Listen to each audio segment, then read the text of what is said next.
If you are tired of overpriced, complicated snack bars, listen up. Today, we're making the ultimate high-fiber, no-bake energy bar in less than 10 minutes.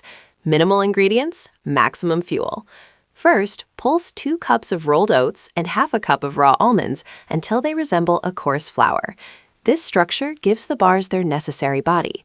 Transfer this mixture to a separate bowl and set it aside. Now for the binding agent. Add 1 cup of pitted medjool dates, half a cup of your preferred nut butter, and a tablespoon of maple syrup. Process until the ingredients are fully combined and form a thick, cohesive paste or sticky ball. Combine the wet and dry ingredients. Process until everything is fully incorporated. The dough should stick together easily when pressed. If it seems too dry, add a teaspoon of water or a little extra nut butter to bind.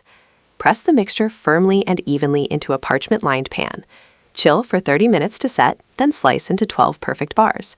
Store these in the fridge or freezer for a grab-and-go energy boost all week long. Enjoy your clean fuel.